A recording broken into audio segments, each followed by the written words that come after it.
Those whose brains they can't slow down and fit into the realm of what you call normal, average, mediocre, in the middle, C child, your A, B, C, D, E, or your 1 through 5 grading methods are bullshit.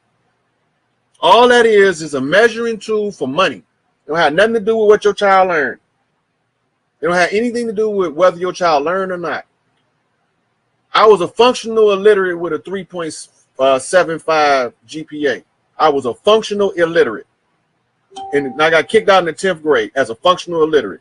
How the fuck that I can't read and I can maintain a 3.75 at beyond fucking me. I had to teach myself how to read correctly. I had to learn the dictionary. I had to raise myself from idiot to genius on my fucking own. I mean, it wasn't no easy job, and I did have a lot of help. But the fact of the matter is I had to find my own determination to not accept the bullshit. I had to find my own drive to overcome the oppressor.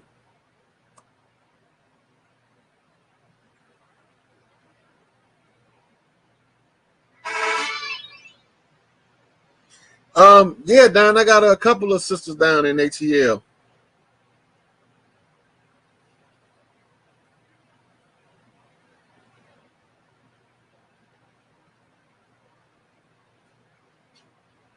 Hey, Portia, ain't no topic. We freestyling today, sweetie. If you got any questions, just throw that shit out there. If it's stick, I'm going to answer it.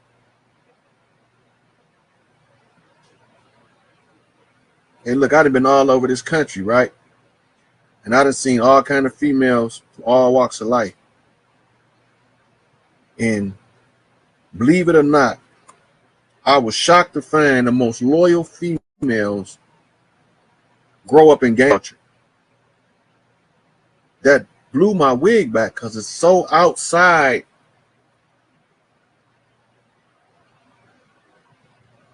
Yeah.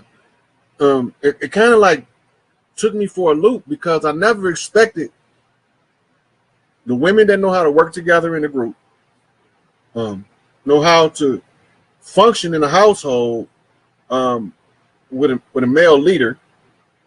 But remember, the women are actually running the show, but they know how to keep that man in power. And they know how to work together in raising the children. Now, these supposed to be the derelicts, the worst. This is gang-banging females.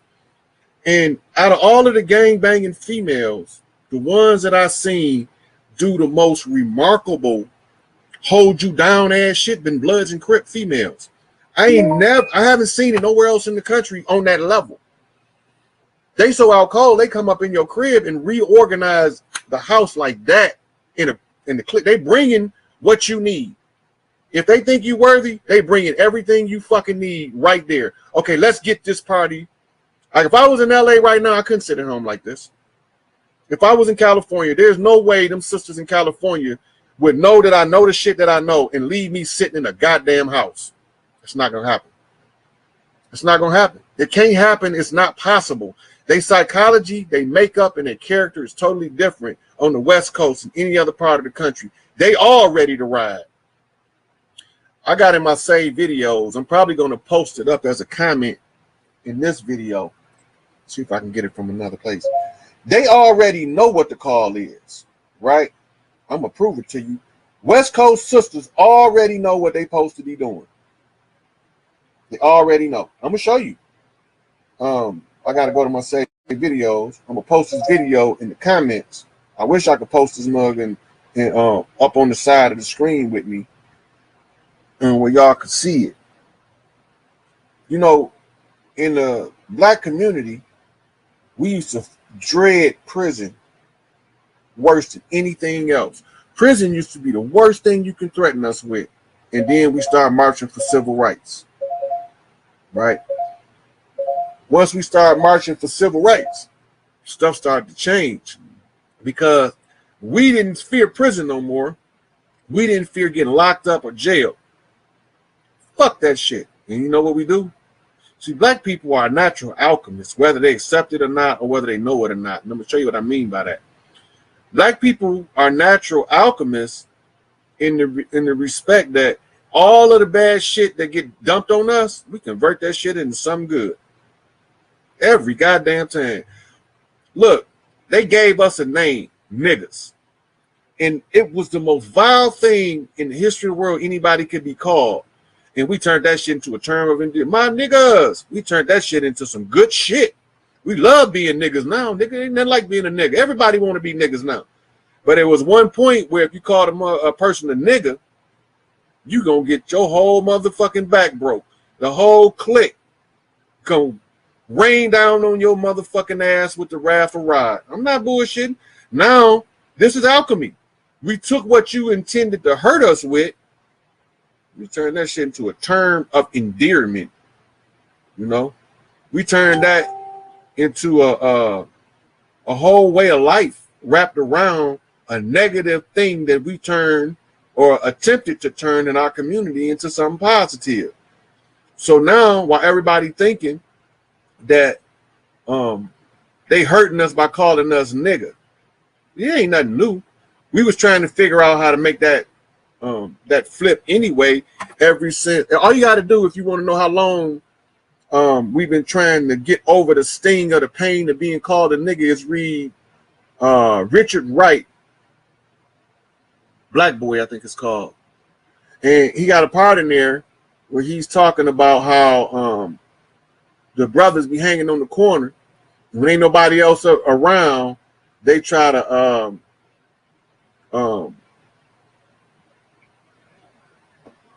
when ain't nobody else around, they call each other niggas to try to see who was the toughest and who could take it. Call me a nigga, I can take that shit. Master don't run shit here. So now I'm gonna try to post this video of these sisters in California, and I don't know if y'all gonna understand what y'all about to see. Certain stuff, but I'm about to show it to y'all. You asked about the other niggas to try to see who was the toughest, who could take it. Call me a nigga, I can take that shit. Master don't. Okay, so now I just posted in there. I just posted in there the link. Now, right here, I'm going to pin this comment. Right? Okay, so now the comment that's pinned is the video showing them sisters in California know that they supposed to be going to the water. They know they supposed to be wearing the white dresses. It's actually the dress 19 from the Nation of Islam, by the way, by Tanetta Muhammad. It's the correct garb for the upcoming ceremonies, because it was designed specifically for the women in the upcoming liberation campaign of flipping the grid, and it had to be free flowing so that we can infuse parts of ballet and classical dance that would accentuate the flow of the gown to give it the appearance of like when a group of women together and they make certain movement, it'll look like a white cloud on the ground moving from a distance. So that was the purpose of that outfit being created by Tanetta Muhammad. And notice she called it the dress 19. 1 and 9, beginning and ending, Alpha and Omega. It would have meant the same if she'd called it the dress 10, beginning and end, Alpha and Omega. 9 being the fullness of the birth, 9 months in the initiation or first entry being at the Alpha or the number 1. You bring the Alpha to the Omega, you bring the beginning to the end. And this is the whole trick. We got to take the best shit that we used to have, the best shit we got now, and throw away all of the garbage. And so what I have to do is I have to find a big enough facility for my teachers to bring their families, entire families in, or these teachers are going to be women. Some of them are going to be married. Some of them are not going to be married. But they're going to all have different jobs, but we have to be able to have the room to facilitate everybody in order to make this happen.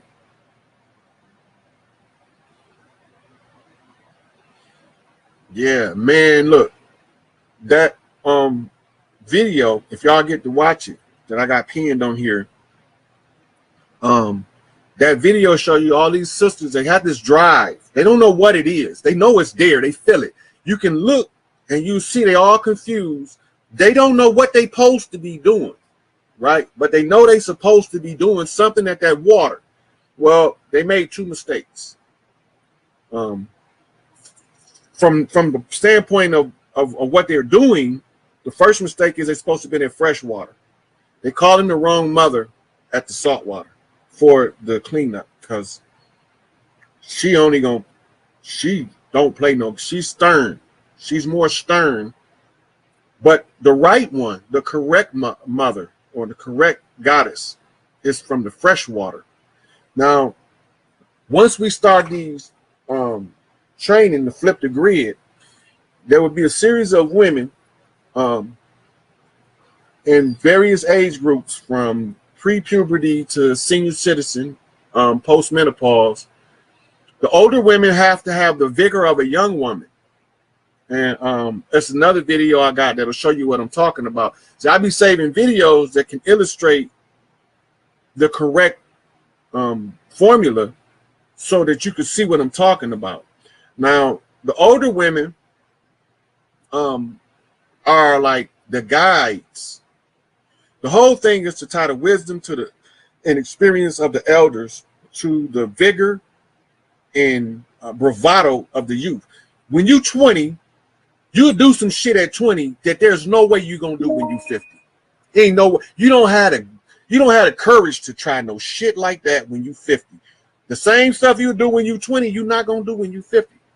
You learn so much stuff now, you already know that the consequences outweigh the benefits to such a degree that I'm not going to even put myself in that path. And so when we build the structure, we actually supposed to be building a building. The building is supposed to be shaped like a big ass donut.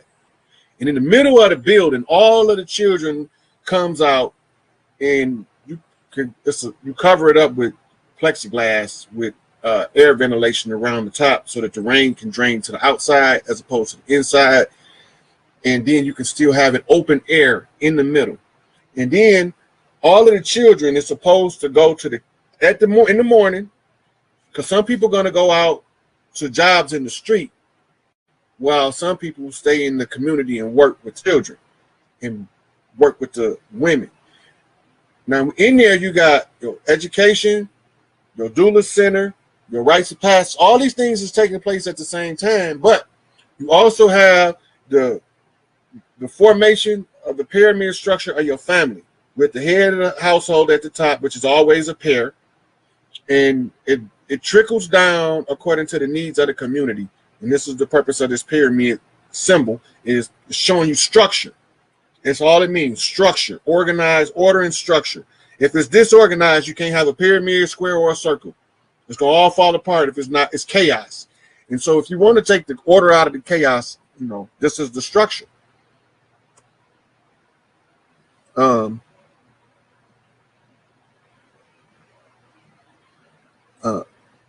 Akshita, you already know this subconsciously, and you kind of like running from it, but you know what you're supposed to do, and you're going to do what you're supposed to do because that's just who you are. And a lot of people are going to be taken aback because you don't kiss their ass, but you can send them to me so I can cuss them out and tell them to kiss mine in your stead. Yeah. Anyway, so you already know. It's in your voice when you speak, and that's why I told you that the sisters need to hear you speak. The same with Eli. She good. She out of Chicago, and I post some of her videos too. And the fairy thug mother, that's my baby. She out cold with the knowledge. And it's a couple more sisters on there. I can't name them all right now but the information and the sharing with these type of women that creates the family structure. These type of women coming together is what generates the energy. See,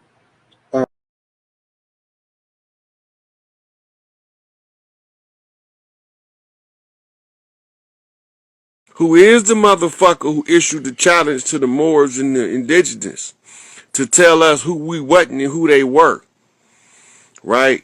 All of this shit, my mama used to tell me all my life, what goes around comes around. All of this shit that went around is on its way back around, and it comes through a Pluto return. That's some heavy shit, right? So we got the 2/22/2022 portal. We got the Pluto return on George Washington's birthday. George Washington issued a challenge to the Moors and the indigenous because they thought we was the same, but we ain't.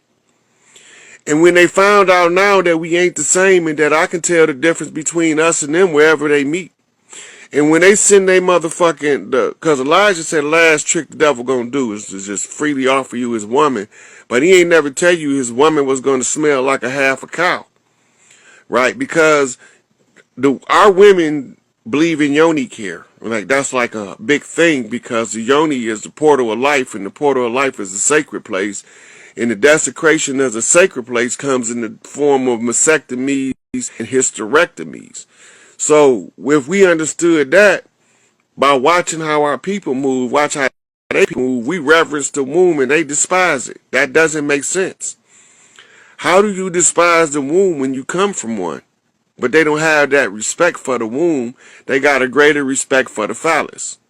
You can't grow in the phallus for 9 months. It's just not going to happen.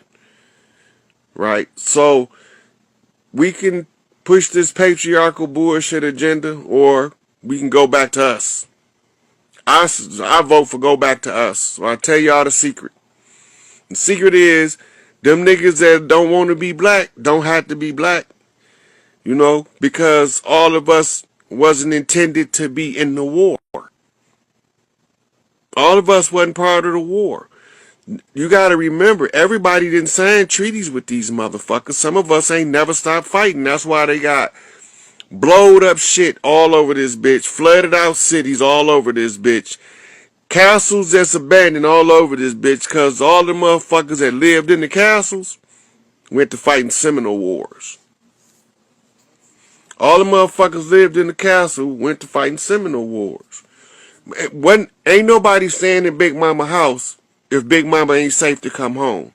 That's just the way it is. We ain't letting nobody stay in there, and y'all ain't either. Right? So some of them, they turned into prisons. Right? Them the ones that they didn't know what to do with. They turned them into prisons. Stinking ass motherfuckers. But I'm making shit up. When you can go look at this shit. You can go look in the Smithsonian and they got all of the artifacts to tell you that we was over here the whole time. Right? That this has always been the great melding pot. That's not a Eurocentric terminology applied to the land. That's their understanding of the land before they ever came here. Right? Then also, this motherfucker over here didn't believe in, if you had a voice, unless you proved yourself to be a liar, your voice had legitimacy until we can analyze what you saying. We didn't just take your word for it, but we didn't discount what you said. We went and used it as a foundational tool to do a research to determine if we need to pay attention to what the fuck you saying. Because you might be telling us exactly how to get out of the problem, but we so used to now listening to the other man that we don't give a fuck what's going on with the brother man. Right? So,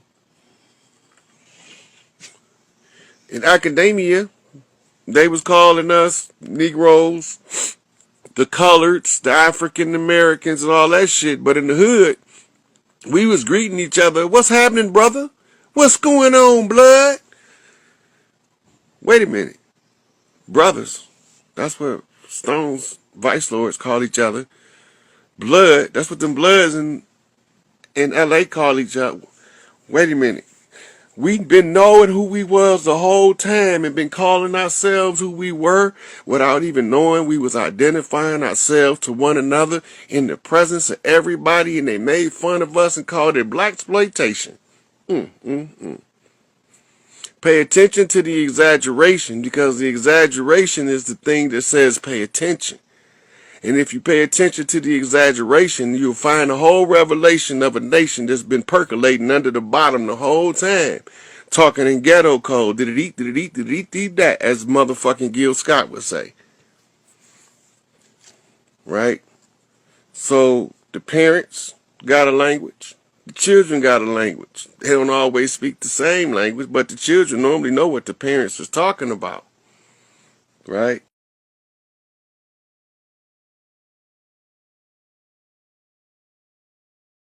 Not reload the but just reload YouTube because it just popped up just now, probably. Yep.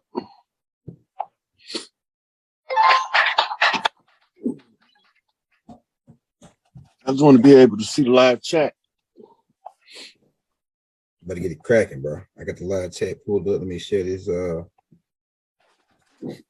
yeah, I got the thumbnail already put up on there. So hey, if you're in the building, we give them time to come in because I just made the announcement just like 30 minutes ago. So they loading in here now. It's going up now.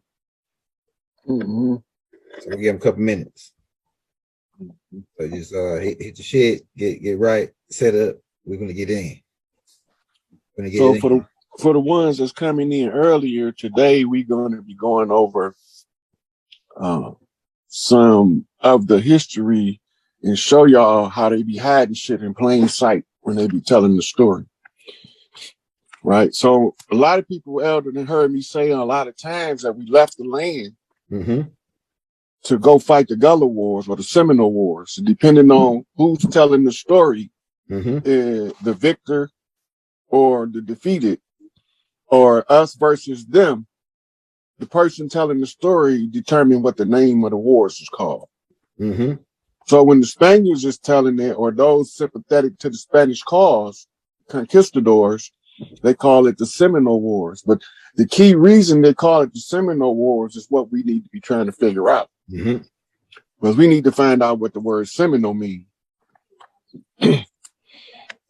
Right? And the root word is semi. Oh yeah, that's fire. Go ahead. Semi mean part or half or almost. Okay. It's a portion of something. The Spaniards claim they called us Seminoles because we were an admixture of tribes. We weren't an original tribe. We was tribes conglomerate of tribes. Now they was telling the world in the Seminole Wars, the black Seminoles was runaway slaves that ran away to Florida. Now, before we go any further with that concept, anybody ever heard in anybody's history book that the slaves fled south to escape slavery? I heard it.